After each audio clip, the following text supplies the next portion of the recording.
ये एक trial balance है, आपके सामने स्क्रीन पे विजिबल है। 31 दिसंबर 2023 पे ये प्रिपेयर किया गया है और इसमें डेबिट बैलेंस और क्रेडिट बैलेंसेस जो है वो गिवन है। आप देख सकते हैं दोनों बराबर भी हैं। इसके नीचे एडजस्टमेंट्स गिवन है। तो एडजस्टमेंट के अंदर एक एडजस्टमेंट हम इस वीडियो में सीखेंगे और वो ये होगी कि डेप्रिसिएशन की एडजस्टमेंट जो है वो हम प्रॉफिट एंड लॉस अकाउंट और बैलेंस शीट के अंदर किस तरह से करेंगे। तो ये जो ऊपर जो बैलेंसेस थे डेबिट और क्रेडिट, इनको ऑलरेडी जो है प्रॉफिट एंड लॉस अकाउंट में शिफ्ट कर दिया गया है, ठीक है। और उसमें ये एक प्रॉफिट निकला है, नेट प्रॉफिट, ठीक है। फिर इस नेट प्रॉफिट को बैलेंस शीट में शिफ्ट करके बाकी चीज़ें बैलेंस शीट में शिफ्ट करके आप देख सकते हैं बैलेंस शीट के जो एसेट्स हैं वो ऑनर्स इक्विटी प्लस लायबिलिटीज़ के इक्वल हैं, ठीक है। यानी कि हमारी जो बैलेंस शीट है वो प्रिपेयर हमने ऑलरेडी कर ली है एडजस्टमेंट के बगैर, और अब हम इसमें एडजस्टमेंट करके दोबारा से इसको चेंज करेंगे, ठीक है जी। तो आइए हम स्टार्ट करते हैं, डेप्रिसिएशन की एडजस्टमेंट देखते हैं। तो डेप्रिसिएशन की एडजस्टमेंट हमने बिल्डिंग पे करनी है 10% के हिसाब से, ठीक है। और यहाँ पे बिल्डिंग हमारी थी, यूजुअली ये इस तरह से गिवन नहीं होती कि कितनी है, ये खुद से आपने निकालनी होती है एग्ज़ाम के अंदर। तो पहले आप बिल्डिंग की जो वैल्यू है वो देखेंगे कितनी है। बिल्डिंग की जो वैल्यू है हमारे बुक्स ऑफ अकाउंट में वो 1 करोड़ है, ठीक है। 1 करोड़ पे 10% जो है जब आप चार्ज करेंगे तो वो 10 लाख निकलेगा, ठीक है जी।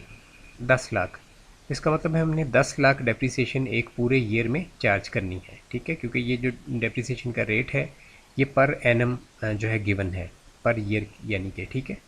तो 10 लाख रुपए हमने चार्ज करना है। अब हम चलते हैं प्रॉफिट एंड लॉस अकाउंट में, पहले इसको चार्ज करते हैं। तो यहाँ पे हम जो है इनडायरेक्ट एक्सपेंस के अंदर लिखेंगे डेप्रिसिएशन बिल्डिंग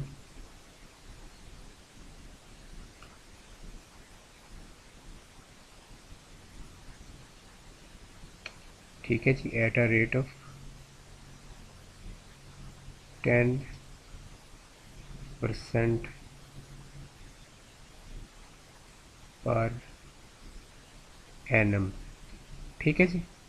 और यहाँ पे इसकी वैल्यू आप पुट कर देंगे, 10 लाख रुपए हम पूरा जो है वो पुट कर देंगे, क्योंकि पूरे साल का हम ये जो प्रॉफिट एंड लॉस अकाउंट है पूरे ईयर का हम जो है हमने निकाला है, इस वजह से पूरे साल की डेप्रिसिएशन चार्ज कर रहे हैं, ठीक है जी। तो यहाँ पे ये 10 लाख हमने चार्ज कर दिया। अब हमारा प्रॉफिट जो है वो चेंज हो गया, ये हमारा बन गया 86,70,000, ठीक है। इसको मैनुअली हम आगे शिफ्ट करेंगे बैलेंस शीट में। 86,70,000, 86,70,000, ठीक है जी। ये हमने कर दिया यहाँ पे शिफ्ट, और ये हमारी वैल्यू जो है बढ़ गई, ठीक है। अब देखें यहाँ पे डिफरेंस आ रहा है दोनों का। तो ये डिफरेंस जो है इसको हम देखते हैं कि किस तरह से एडजस्ट करना है, ये किस वजह से आ रहा है। तो इसकी वजह ये है कि यहाँ पे जो हमारी बिल्डिंग है उसकी जो एज अ जो हमारी जो कॉस्ट है वो डली हुई है वो 1 करोड़ पे डली हुई है, इस वजह से ये डिफरेंस आ रहा है। तो बिल्डिंग की जो ये आप देख सकते हैं ये यहाँ पे 1 करोड़ पे और ये फिर आगे नीचे शिफ्ट किया हुआ है 1 करोड़ पे। तो यहाँ पे हम ये करेंगे कि बिल्डिंग में से लेस डेप्रिसिएशन करेंगे, बिल्डिंग की जो टोटल है कॉस्ट है उसमें से डेप्रिसिएशन की वैल्यू माइनस करेंगे। तो यहाँ पे फार्मूला ऑलरेडी लगा हुआ है, यानी इसमें से ये माइनस करेंगे तो इक्वल जो है वो आ जाएगा यहाँ पे, ठीक है। तो इस तरह आपने फार्मूला लगा लेना है खुद से।